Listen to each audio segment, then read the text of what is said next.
Chapter 8 of The Duke of Chimney Butte. This Vox recording is in the public domain. The Duke of Chimney Butte by G.W. Ogden. Chapter 8. The House on the Mesa. Even more bleak than from the distance, the house on the mesa appeared as the riders approached it up the winding road.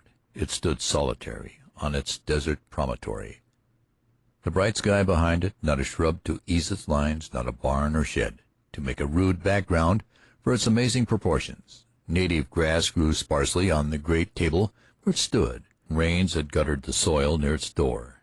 There was about it the air of an abandoned place, its long, gaunt porches open to wind and storm.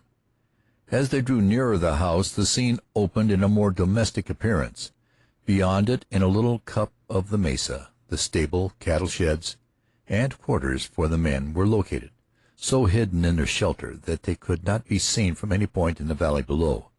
To the world that never scaled these crumbling heights, Philbrook's mansion appeared as if it endured independent of those vulgar appendages indeed. "Looks like they've got the barn where the house ought to be," said Taterleg. "I'll bet the wind takes the hide off a feller up here in the winter time." "It's about as bleak a place for a house as a man could pick," Lambert agreed.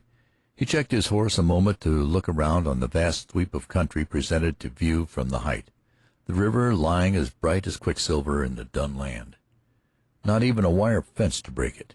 Taterleg drew his shoulders up and shivered in the hot morning sun as he contemplated the untrammeled roadway of the northern winds. "Well, sir, it looks to me like a cyclone carried that house from somewheres and slammed it down. No man in his right senses ever built it here." "People take queer freaks sometimes, even in their senses. I guess we can ride right around to the door." But for the wide, weathered porch, they could have ridden up to it and knocked on its panels from the saddle. Taterleg was for going to the kitchen door, a suggestion which the Duke scorned.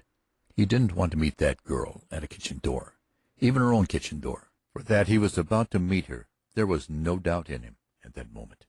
He was not in a state of trembling eagerness, but of calm expectation, as a man might be justified in who had made his preparations and felt the outcome sure.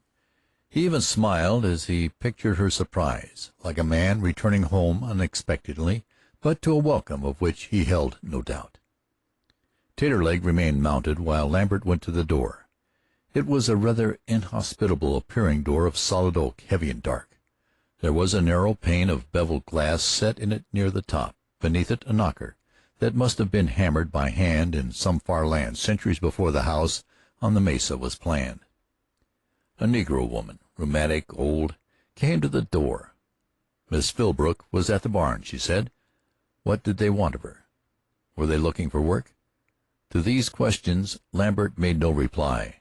As he turned back to his horse, the old serving woman came to the porch, leaving the door swinging wide open, giving a view into the hall, which was furnished with a profusion of luxuriance that Taterleg had never seen before.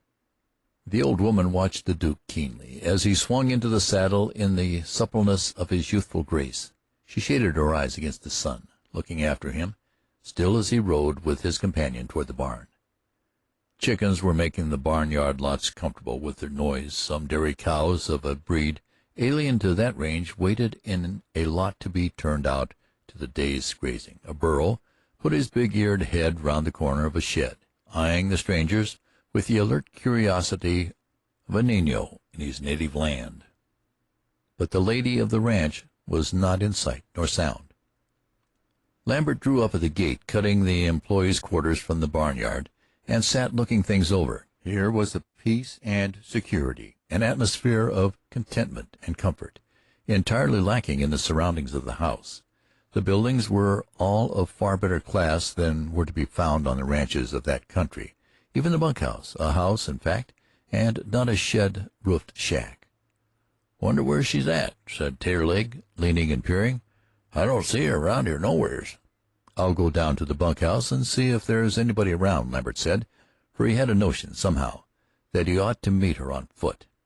Taterleg remained at the gate because he looked better on a horse than off, and he was not wanting in that vain streak which any man with a backbone and marrow in him possesses. He wanted to appear at his best when the boss of that high-class outfit laid her eyes on him for the first time, and if he had hopes that she might succumb to his charms, they were no more extravagant than most men's under similar conditions. Off to one side of a long barn, Lambert saw her as he opened the gate. She was trying to coax a young calf to drink out of a bucket that the old negro held under his nose. Perhaps his heart climbed a little, and his eyes grew hot with sudden surge of blood, after the way of youth, as he went forward. He could not see her face fully, for she was bending over the calf, and the broad brim of her hat interposed. She looked up at the sound of his approach, a startled expression in her frank gray eyes. Handsome, in truth, she was, in her riding habit of brown duck, her heavy sombrero, her strong high boots. Her hair was the color of an old honeycomb, her face browned by sun and wind. She was a maid to gladden a man's heart, with the morning sun upon her, the strength of her great courage in her clear eyes, a girl of breeding as one could see by her proud carriage. But she was not the girl whose handkerchief he had won in his reckless race with the train. End of chapter 8.